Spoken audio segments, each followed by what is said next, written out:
Alright gang, it is moi, your host of the 7th Gear Show, Kevin Krause here at the world's greatest race course, and I apologize that it looks like I'm a little off kilter here on the camera, but we're trying out some new equipment here.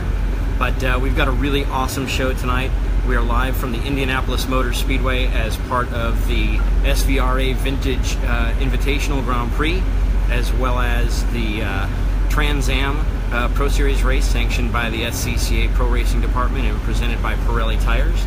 And then they've also got the Global MX5 Cup race going on this weekend. So, like I said, we've got a fantastic show on tonight, and as we do on every show, I want you guys to, as you tune in, Lewis, right on, you're here. So I was, speaking of you, Lewis, I was just talking to Cameron about you today, and he says to say hello. Hello, Cherie. The whole Orlando, you're so kind, thank you very much, Cherie.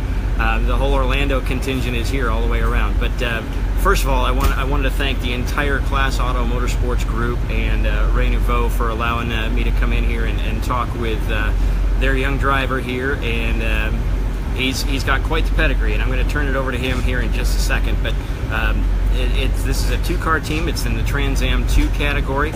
So I'm going to tell you, it's a big class, and we're going to ask this person here. I know you've kind of seen the previews here for the show, but without further ado here, I'm going to introduce you. Hey, Steve, John, you're on.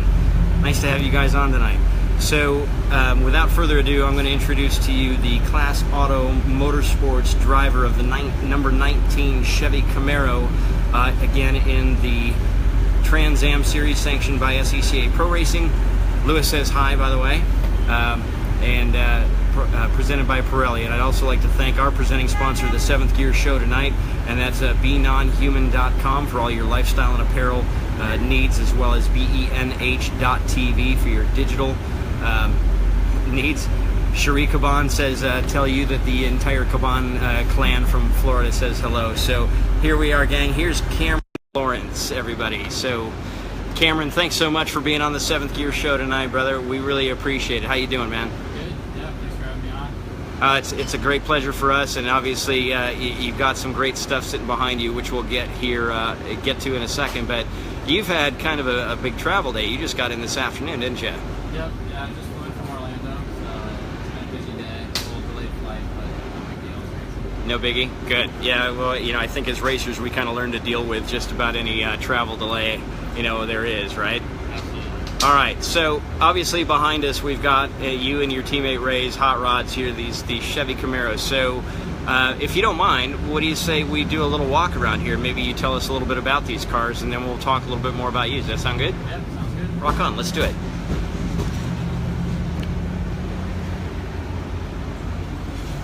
Trying out my nifty new toy here. It's a little gimbal that kind of helps move this. So, all right. So, Cameron, obviously we're looking at a Chevy Camaro, even though it's really just the body of a Camaro, right?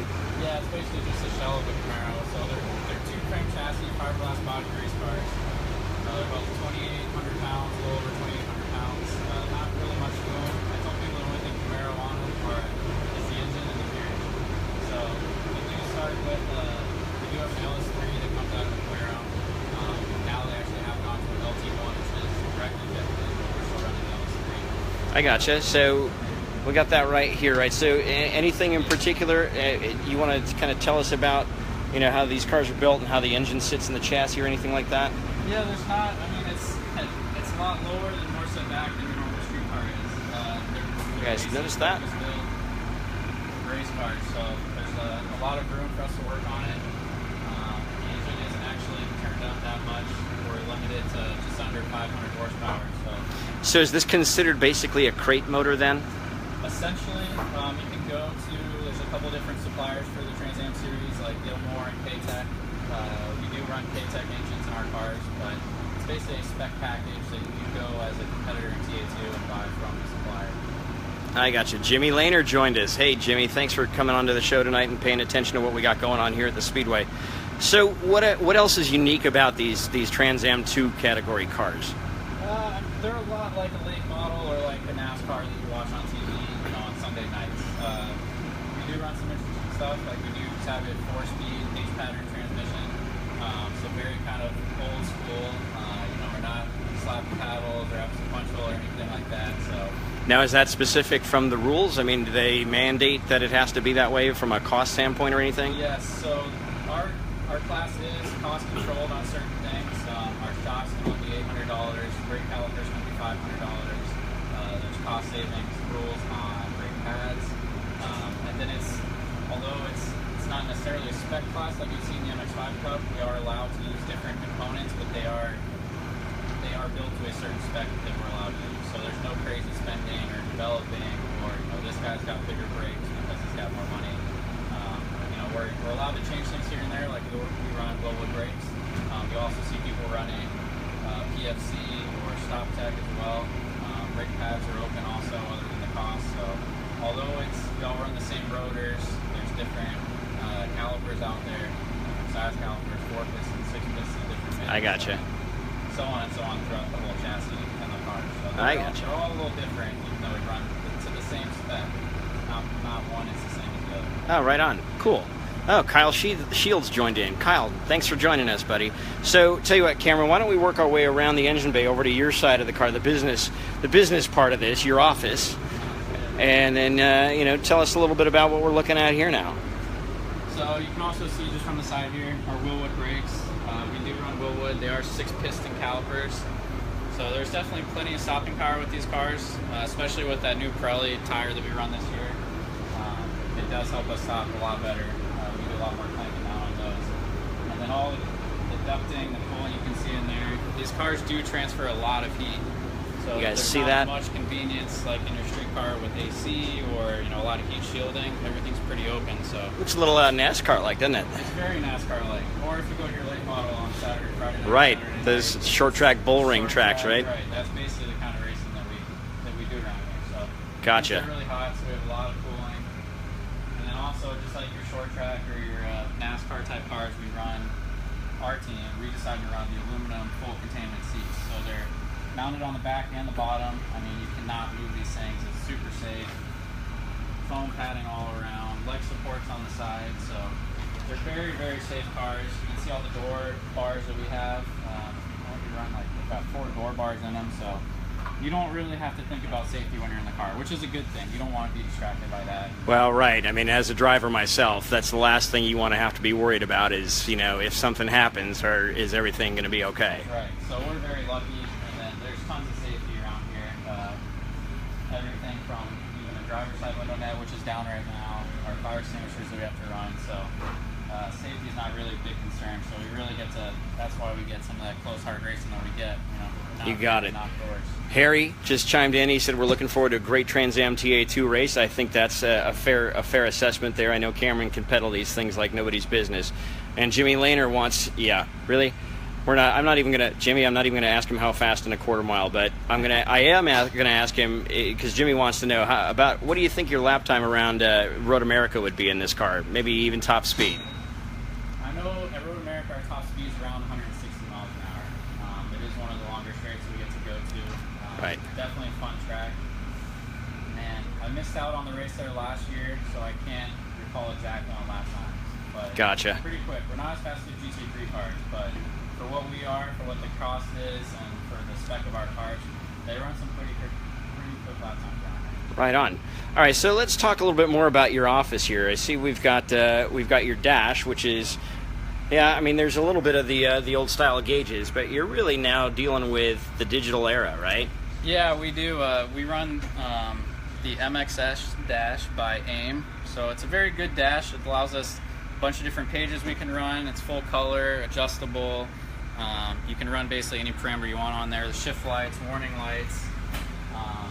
Basically lets you do it all. It's really good for gathering all the data that we need. And we are limited on what we can gather from the car on official sessions, which is another rule for Trans Am. I gotcha. But, it's a little bit of old school with some of the components we have, but we are new school with our data. Fuel injection on the motors. We run an AEM ECU, which is new as last year. Works really well, but we do. As drivers, we need all the data we can get. We're looking for the tenths and half You bet. and hundreds and thousands of seconds. So that just is another tool that we get to use as drivers behind the wheel for for everything. You know, adjusting our shift lights. Mine is pretty different than what Ray uses. You know, I have a lot of little things that I play with that I like myself. Sure, every driver kind of has their own preferences and Right. their own style and things like that. I can certainly appreciate so that's that. why my dash is all lit up in blue and green right now, so it lets me know green is good, blue is my temps are a little cold right now because the car's Right on. So a lot of things we can play with there, but you know, all in all, you hope for an extra tenth or two. Absolutely, yeah. You're constantly digging through the data, finding those tents. Now, I did notice on the far side there that it looks like you got a cool suit box. Now, do these cars get hot enough in the course of a race that you need a cool suit to keep cool and keep focused? They do. That's the, you know, like I was saying earlier, the heat transfer in these things is huge. You know, the only thing, our firewall is basically, it's pretty thin sheet metal. It's all that we have. So we try to do some heat shielding. We have some reflective shielding in the front engine compartment. But if you look inside, I mean, it's basically just your basic sheet metal is all that's protecting us from the energy. All right, so let me ask you this. Since we talked about the heat and how much like NASCAR these cars are and all that heat transfer and so forth, do you guys wear those little boot shields on your driving shoes like the NASCAR guys do? There's been a few people that I've seen wear them. Yeah? It depends on the car. My car, I give credit to the Class Auto guys and Ray.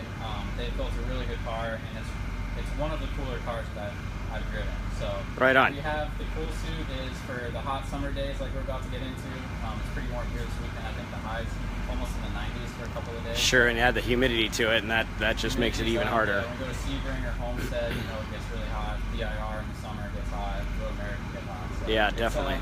It's definitely a good thing to have if you don't need it. I'll typically run it maybe halfway through the race or on, you know, low power through the whole race just to keep yourself kind of cool. Because what you don't want to do is wait till the end of the race and then you're exhausted and then put it on because that right. almost no good. Yeah, the horse is already out of the barn at that point, right? Once you're done, and these cars will wear you out. I mean, you go from driving like a GT3 car where you're very precise. When you hop in this thing, you'll be seconds off the pace. So you drive these things almost like a big spec Miata where you got to be over the limit to be running up front with the fast guys. So. And obviously, then you like you mentioned a little bit ago, you really like the new Pirelli tires. So you find that those are lasting really well through the course of your race. Yeah, and so those are getting us going about a second or two, depending on the track, to last faster than the Hoosiers were. So that's just even more tax on your body, your focus, mentally, more heat through the whole car because you're carrying more speed. Yeah, fatigue is a driver's worst enemy. Absolutely, and they hold together really well. I mean, the hardest race I think I've ever driven in Trans Am was Road Atlanta this year, where we ran second the whole race and then had a fuel pump issue on the last lap. But that was like me and Tony Bustamante running qualifying laps for the entire 100 miles. So that was exhausting, but that's why we have things like the helmet. We do have helmet blowers, so we try to get some fresh air in the car. We have the cool suit in case we do get hot, which we will. But I got you. Those things just to kind of keep us sharp. Okay, so now you just mentioned that you do like a 100-mile race. So, and obviously, and you've got a lot of experience in different forms of racing, which we'll talk about here in a minute. But so typically your races from a time standpoint are about how long? They're around an hour, give or take. The series will allow us, I think it's an hour and 15 minutes, and that's more for fuel. There's no mandate on fuel cell size, I don't believe. It might be like 26 gallons, but gotcha. You know, they try to keep it. If it gets to a point where it's, you know, getting too long in time because of cautions or a red flag, then they'll actually cut the race short based on time. But 100 miles in our cars, depending on the track, is a little bit over an hour, around an hour, maybe a little bit more. So cool. It's a long stint. You know, if you go to endurance racing, most of the fuel stints in those cars is around 45, 50, maybe 55 minutes. Right. And John, my old friend John Palanchar, was on my crew last year with the Cayman and World Challenge. He joined in. So John, thanks for tuning in. And Jimmy said no pit stops, and that answers your question, Jimmy. No pit stops in Trans Am or even in World Challenge. It's not until you really get into the longer endurance races, perhaps in IMSA, that you're looking at pit stops. If you've got to make a pit stop in either Trans Am or a World Challenge race, your race is done. All right. So let's move a little bit more towards the back of the car here, Cameron, and tell us a little bit about, you know, sort of like, you know, we're looking at this rear wing back here. Yeah, so we do get some aero, which is nice because it does help balance out the car. In the front, we also run a splitter down to the leading edge of the radiator, so that helps a little bit. And we do have a really nice wing, and we run a nice little wood on the end also, which helps a lot, make the wing more efficient. So now, is there any, do the rules allow for any adjustability in the rear wings or the front splitter? Can you run different splitters, or? We have a splitter height. It's a spec splitter and a spec wing.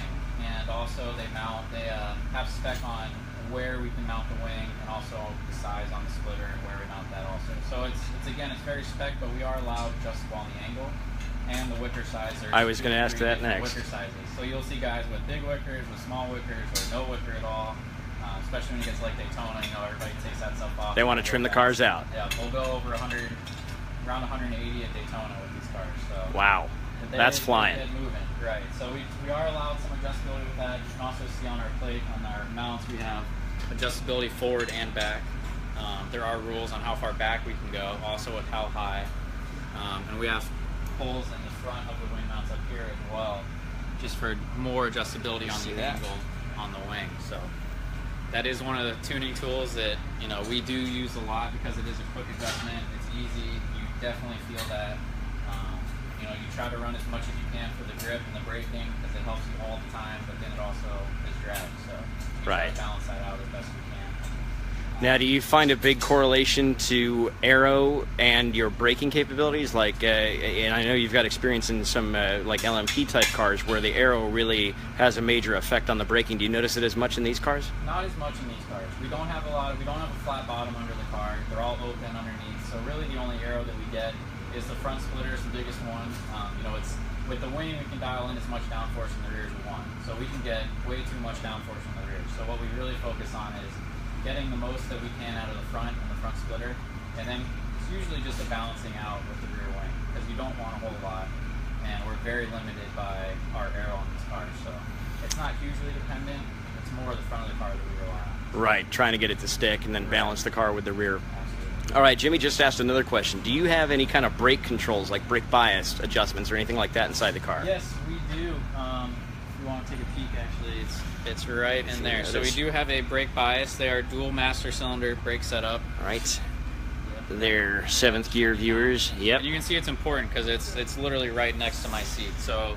And you see, I don't know if you guys can see how much adjustment there is there, but there's a lot of adjustment there. There's a ton. And it's got numbers, so I know if I start off at 8, then I have, you know, I might, in practice, you know, end up at a 10, so I know where I want to be. If we bleed brakes or maybe, you know, change something, then I can go back to whatever number I decided, you know, felt good the last time. Frank just came on and he said, it's podium time come Sunday. You got this, and I agree.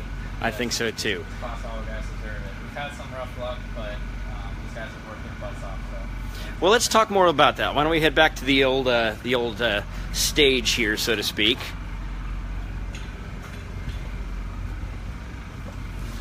We'll get y'all dialed in here. All right, so Cameron, before we get into like how your season's gone and you know all that good stuff, for the people that are tuning into to 7th Gear tonight, that you know, where Cameron Lawrence may not necessarily be a household name. How'd you get your start? Where'd you come from, dude? Tell us. Started a long, long time ago. When I was 7 years old, I actually started out racing in Orlando in quarter midgets. So I actually started off in circle track, roundy round stuff. You know, Friday, Saturday night with my family. It was my dad, my 2 younger brothers, my mom. So all of us would go out there, and from there, I stopped racing when I was 12 or 13, and played baseball my whole life. So focused on baseball. That didn't quite work out when I graduated high school. Went back to so you thought you'd went to a cheaper sport then by going back into racing? Yeah, exactly. I went from expensive to cheap, and then I'm sure my parents were thrilled when. Honestly, it was my dad's idea for club racing. He started in SCCA, so. Right on. My friend Abby Ames. Sorry to interrupt you, Cameron. Abby Ames, one of my students from my real life job, joined in to tune in. Thanks for watching, Abby. I'm sorry, Cameron. Go ahead. Let's keep going with where you came from and how you got to where you are now. Yeah. So all that ended up. Well, I did start off racing with a couple of NASCAR guys. So it was circle track for me for a while. All right. Let's hear some names. With Matt Martin, Mark Martin's son. Bobby Labonte's kid was around when I was there. He was a little bit younger though, but we used to have good times back then. And then, you know, stopped, played baseball. When I got back into it, it was my dad's idea, just something for us to do when I was in college. Went to UCF, so local, and we just started club racing with I want to say 92 or 93 Oldsmobile Achieva. Oh wow! Hacker Brothers car. Yeah, from the old what Trans Am days or GTU or whatever that was. It was purple and green and disgusting. So we painted it. Did that for a year. Ended up in one of Mike Pope's old ASA cars the year after that, and just messing around, and I started stealing the wheel from my dad, and we ended up running a Trans Am race in 2011 at Road Atlanta with Petit Le Mans with ALMS. Oh, rock on. And finishing on the podium my first race and led some laps. So from then we were hooked on that. Started out 2012 with some rough races, just me and my dad and my brother driving around in a 24-foot trailer with guys like this and 53-foot trailers. Sure. And small fish, big pond. Absolutely. Yeah, just driving to Ohio with our pickup truck and trailer. I remember those days myself when I first got going. It was a lot more simple back then, but caught the eyes of some guys like Mike Miller, who's a partial owner in the series now, and had his team at the time, and started running with him. Did pretty well the first year. Running with Pete Hosmer as well, so learned a ton from that guy. And then from there, it's kind of history. So. Oh, and Frank's chiming in. He said, "Got a shout out for you from Gaspari Nutrition." They say, "Good luck, Cameron." So there you go, right from the worldwide interweb to your ears. So now you've had a lot of success. I mean, you're a former series champion in this series, right? Exactly. That's where I was going with this. I was going to say not once, but twice. So you're certainly very familiar with this series. And I know you've got a busy schedule this season. Besides running the Trans Am series here with the Classic Auto Motorsports guys, what else you got going on this season? So this season I'm back in IMSA in the Continental Tire Sports Car Challenge. I'm running the GS class, which is mostly GT4 spec cars, also some grandfathered cars from last year. I'm running in a Porsche Cayman with Mueller Motorsports and my teammate Chuck Quinton, who's another local out of Orlando with me, out of Windermere. So it's been really fun. I've run the full season so far, although Chuck wasn't with us at Daytona. But it's been good. Porsche makes a really great race car from the factory that you can Absolutely. go buy. The thing is just amazing to drive. I mean, it's night and day different to this car. Everybody that drives a TA2 car loves them, but totally different beasts. So I enjoy them both the same. They're both amazing cars. It's just one is rough around the edges and one is very smooth and refined. So. Sure, and that's something else I want to kind of get into here in a little bit. And Jimmy's got another question, and Jimmy, just so you know, hold that thought because that's on my agenda to ask Cameron anyway. So easy there, Haas. We'll get there. So, all right, so you got 2 Trans Am championships. Just like summarize, like how many wins, how many championships, basically why are you not in Formula One right now? I think I started too late. Dallas Goodrich, by the way, says, "Good luck this weekend, buddy. Bring home the trophy." Sorry, I'm just, like I said, this is kind of like raw and from the hip. So back to the question. So you got a couple of at least 2 championships that I know of. What else? What are your career highlights? 24 Hours Daytona champion in 2015 with Riley and Ben Keating and the Dodge Viper. Did drive for Dodge for 2 years. That was a great time in my career. Had a lot of fun with those guys and owe a lot to them as well. Bill Riley. 2 championships in Trans Am with Miller Racing. I think it's stuck on 20 wins right now. I don't know where that is on the leaderboard. Man, look at that. People keep track of that stuff, but I just want more, so I don't... It's never enough, right? Especially once you've gotten the taste in your mouth. It's like anything less doesn't satisfy you. I totally get that. Almost had 3 in a row in Trans Am, which would have put me with only Tommy Kendall. It's the only one who've done 3 championships. That's in a pretty row stout in Trans Am, company so right there. Came 1 race away from that, unfortunately. But wow. I did get to be teammates with Tommy Kendall for a year in Trans Am, which was awesome. That's pretty good company you're keeping there, Cameron. Won 6 Hours with the Glen and the NAC championship as all the Riley guys. So now you sure have. You sure have. So obviously, we talked about your success in the Trans Am series in particular, because obviously that's what you're running this weekend. And I'm sure you're aware. I mean, Trans Am series has produced a ton of legendary drivers over the years. Like you just named one of them, Tommy Kendall. I mean, all the way back to the '60s. You had Parnelli Jones, Mark Donahue, you got Scott Pruitt, Jack Baldwin, all these guys. So do you feel like coming back to the Trans Am series this year, you're kind of part of that history and part of that legacy? Like you're another one of those great drivers that made their mark in Trans Am? I mean, I hope so. It's still, it hasn't been that long compared to those guys who've been racing for longer than I've been alive. But I hope so. I mean, I've told people I'd love to be able to, it's hard in racing. You kind of follow the money, which is the unfortunate side of our sport. But I told people I'd love, if I could make a living and race Trans Am my whole life, I'd be happy with that. I mean, right. That'd make me happy. Well, and you're right, and we'll get back to that whole chasing the money thing here in a minute. But Kurt Sills came on, and he wants to know what's your favorite track that you'll be racing at this year. Ooh, that's a tough one. I mean, it's hard. You have the classics, you know, with the history like Sebring. Sebring's always cool to go to. Watkins Glen is one of my favorites that we'll go to in both IMSA and Trans Am. And then I will get to go to Mosport, which is one of my favorites because it is a ballsy track. You've run Mosport? Yes, I've run Mosport. I finally ran Mosport for the first time last year, and that was one of the things that I loved about that track is how ballsy it is.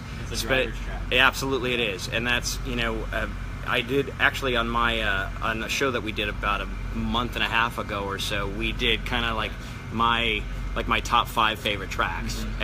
And I tend to fall into that classics category with, you know, like the Road Atlantas, the Lagunas, the Mossports, the Road Americas, you know, that kind of thing. And I get the sense that you're pretty much the same way. Yeah, it's cool. You know, those tracks, they don't build them like they used to anymore, and it's totally true. And it's those tracks, even the tracks that we run now, you know, like Road Atlanta is, you know, half as ballsy as it was back then. You know, they used to have just the dip. You know, now we have the chicane, we have 10A and B.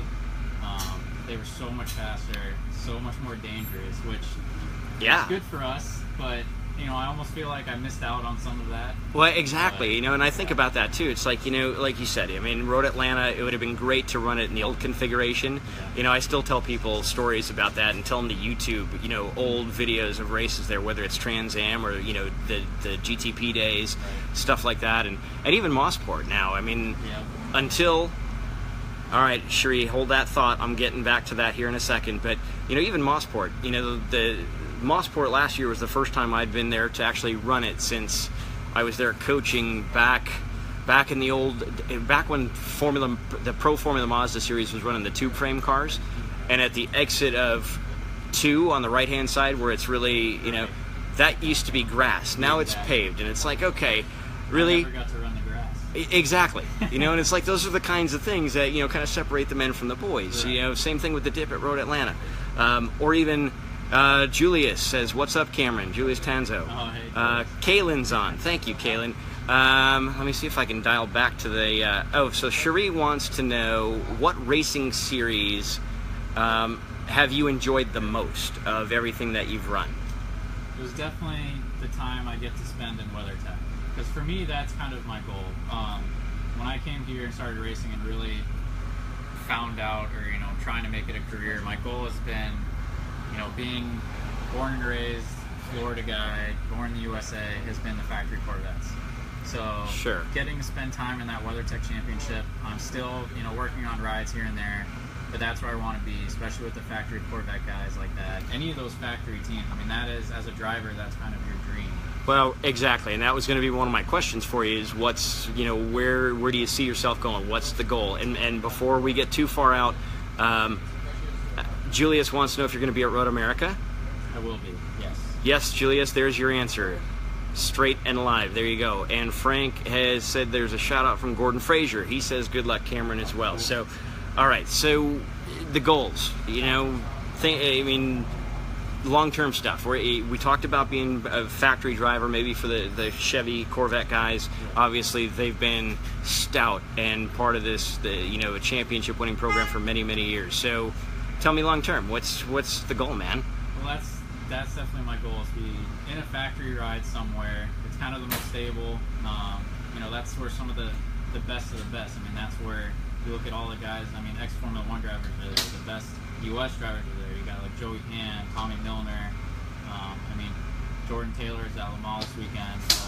You know, being another local Florida guy, so getting to hang out with him is just, it's awesome, because that's like the top of the top drivers are in that class. So absolutely, and I think, like you said, you know, and you and I talked earlier today, it's like, you know, you want the chance to prove yourself against the best. So it's like, if you can get the best car so you can be there, that's great, but at the very least, give me the same thing that anybody else has and let me make the difference, right? Right, that's all. I mean, like I said before, you know, making my living in Trans Am. If I stay in Trans Am, if we had there's great competition here, and there's good drivers that want to come to the series, and it's growing, but that's all you want to be. I mean, if I'm racing in Trans Am, my goal is to be just the best driver that's here in Trans Am. And same thing, IMSA and that factory ride stuff is just some of the best drivers that are out there. So that's where you want to be. You want to be competitive, and you want to compare yourself to the best guys that are out there. 100%. And you're probably never going to be that best guy, but you want to be competing with them and learning from them. That's what I loved about being in WeatherTech with the Riley guys,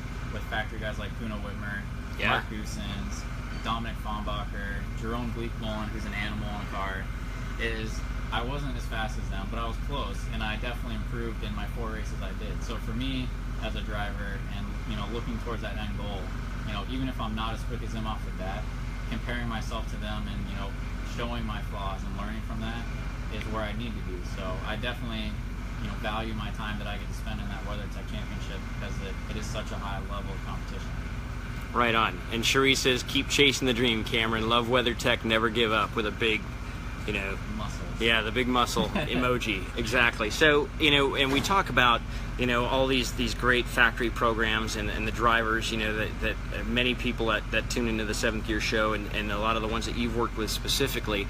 But, we kind of touched a little bit on Le Mans. So, obviously, Le Mans this weekend, and I guess there's two ways to look at it. Since we're not there, I guess this isn't a bad second, or if we couldn't be here, I guess maybe Le Mans is not a bad second. But so what are your thoughts on Le Mans this year? I think I haven't been. I really do want to go. Almost had a chance when I was with Dodge, thanks to the Riley and Ben Keating guys, which they are there, so good luck to them and their new P2 car with Ricky Taylor. So that's really cool to see them competing. I think it's cool seeing the American teams go over there, once a year to go compete against the guys that, go there every year, or, it's kind of the home race for them, the European guys. So right. I think it's cool to watch that. It's going to be weird now with the LMP2 cars being faster than the LMP1 cars in the straights. I know, and Toyota seems to really kind of have the bit between their teeth after their disappointment last year. Yeah, that was rough. And it's weird not seeing Audi there. So there's a lot of different things going on. The new cars in GTE, Pro and AM. So you have the new Porsche that's there with the new exhaust, which is cool. It's loud again.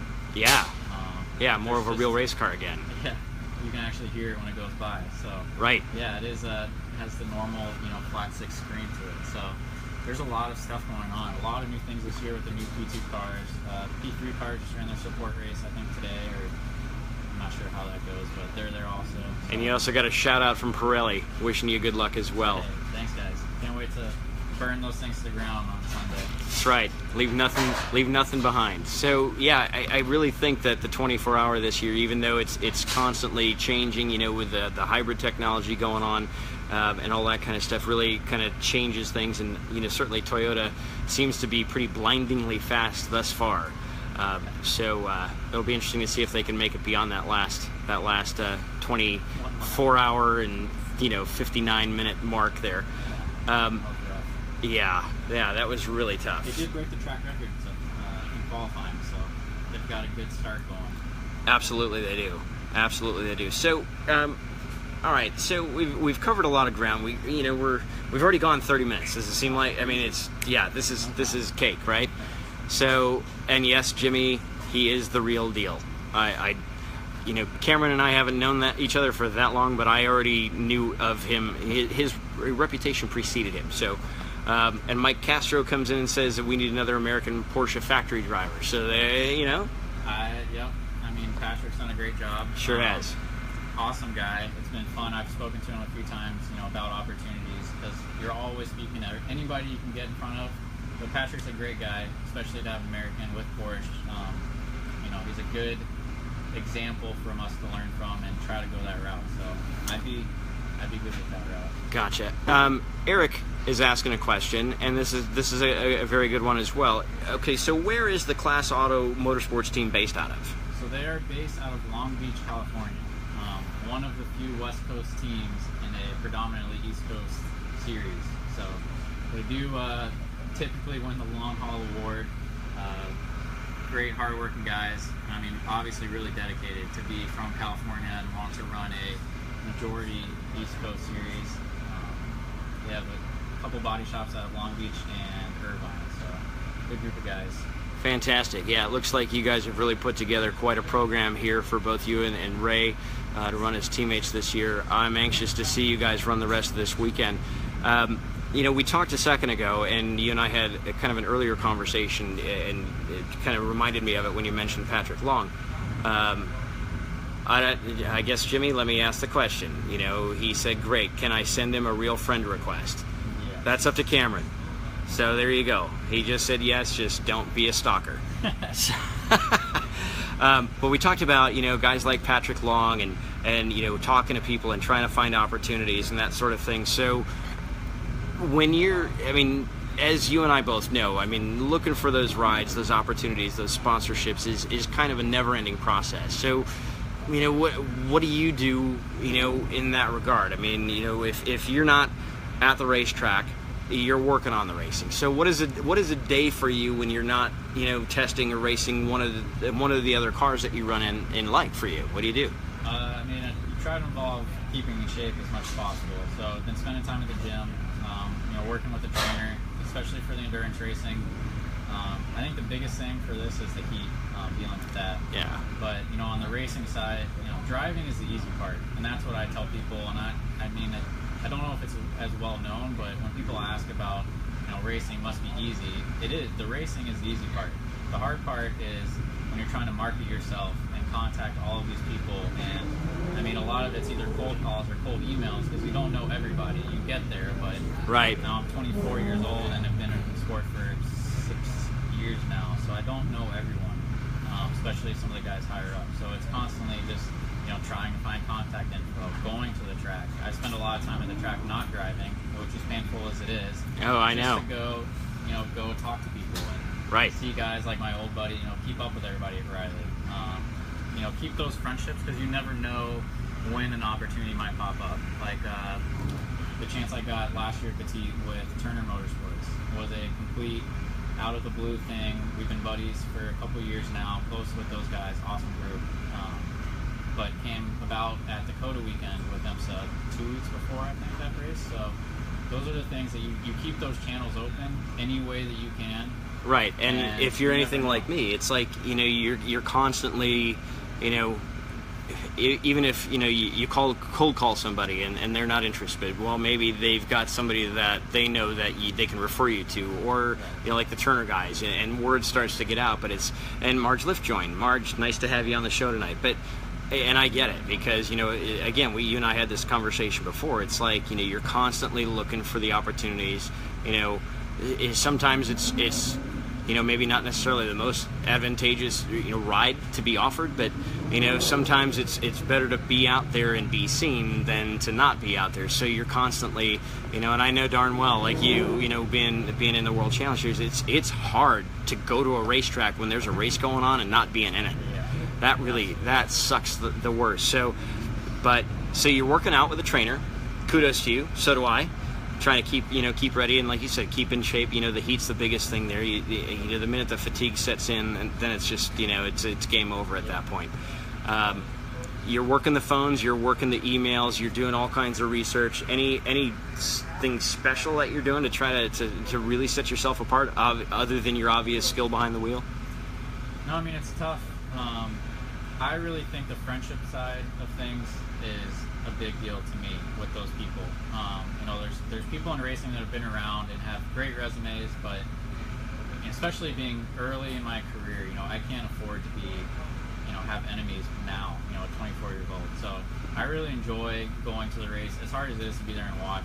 I think that's the thing. I try to spend time with the people that I know and get along with, because I value that, and I hope that people see that, or they value it also, and it leads to more long term, because racing is very short term in a lot of ways. Sure. But I really, I want to make my career long term, so I'm focusing on the long term, and it's not always taking that one ride. Like you said, I'm going to take that one ride, but that one ride might not lead to anything else. So right. It's keeping those contacts, keeping friends. I'm friends with a lot of the crew guys actually around the paddock, and a lot, both paddocks. So I think that's something a little different. I've had crew guys text me about rides and say, hey, you should follow this lead up with somebody. Right. So I'm not saying, I suck up to everybody. I don't like that. I'm pretty straightforward, and, you kind of got what you got with me. Sure. But I'm very friendly. so I try to be friends with, everybody that I can. There's a lot of great guys in racing. There's a lot of shady people in racing. So true enough. Building those relationships it means a lot to me, because just getting the opportunities, like we've talked about, is the easy part. Driving is what we do. Right. So that's not a big deal. But it's getting there. It's everything that leads to that point. It could be a crew guy that gives me a lead. It's happened multiple times this year. It's happened last year. I mean, it's that stuff that some people don't bother talking to the crew guys, which to me the driving is one part, but we don't set the cars up. We don't fix the cars. We don't do any of that once you get to this level. So. Well, and you're absolutely right. Yeah, Harry, we'll get to that here as we close out the show, but you're absolutely right. Even with my World Challenge program last year, it's like, you go that extra mile for your crew guys, thanking them, hanging out, even though they're doing the work, but just to know that you're there supporting what they're doing. And at the end of the day, if you've got problems on the race weekend, those guys will go to the wall for you to make sure that, they fix the car if something happened and you got into an accident or whatever. But and you're absolutely right. That's exact right attitude to have. And Frank, Brock Fitness says, we don't play to win, we train to win. Go Cameron. That's right. And we'll get back to the Class Auto Motorsport guys here in a second. But the last couple things I want to ask you here before we kind of wrap up the show with you tonight is give us your take on what you like the most about running in the Trans Am series, and to finish out, anybody in particular you'd like to thank. Trans Am is awesome for a couple different reasons. One is the cost for TA2. Them trying to keep the costs down allows a lot of people to come into the series. And it's great racing. It's proven to be great racing, especially when the car count is up. And the cars are out there. And, like this weekend at Indy, we have, I think, 30-plus cars in TA2 this weekend. That's awesome. And TA2, if I understand right, is kind of like the headline group of the TA classes, because there's 4 TA classes, right? Correct. Yes. The TA cars are still Trans Am's baby, because they are, the TA cars of the past that people think about. And some of the fastest, if not the fastest, GT cars, out there right now. But TA2 is, kind of where it's at. It's almost like the Spec Miata Trans Am. It's, it's affordable, relatively affordable. No racing is really affordable. Right.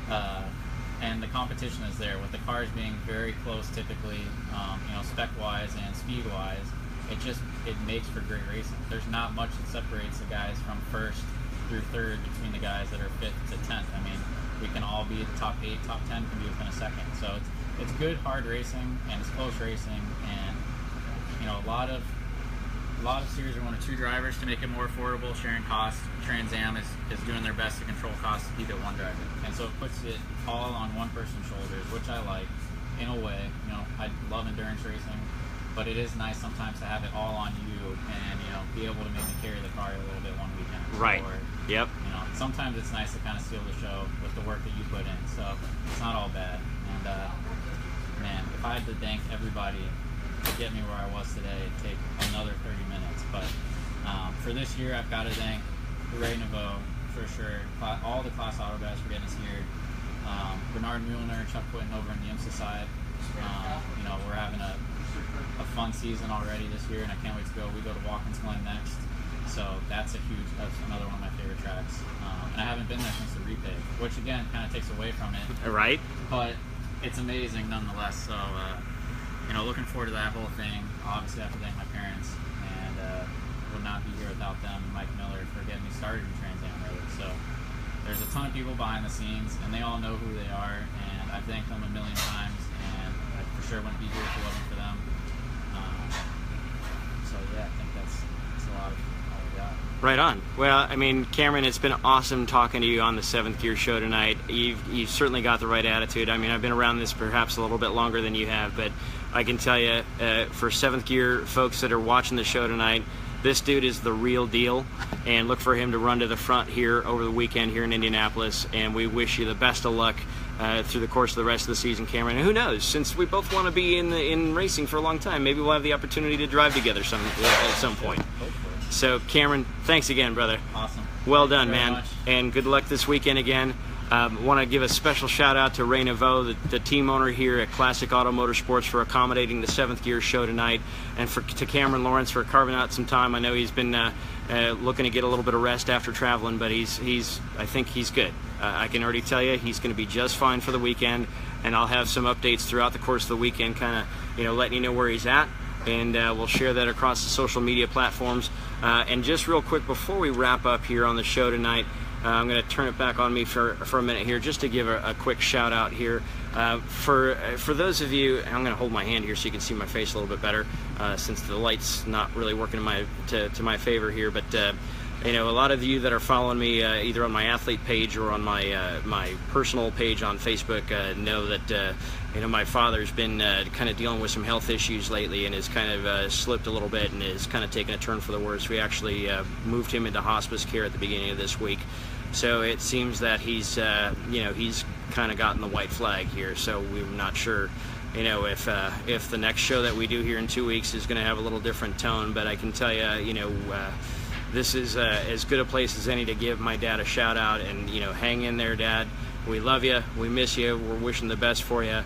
My dad and I used to come here to the 500 many years during the 90s and the early 2000s. So all the more appropriate to be able to have this show here tonight at the Speedway. So just know, Dad, we're thinking about you. We love you, and we'll see you guys again in another couple weeks. Also, thanks to BeNonHuman.com for all your lifestyle and apparel needs, and their presentation of the 7th Gear show tonight as well. And until next time, guys, just think about this: be greater. See ya. Bye.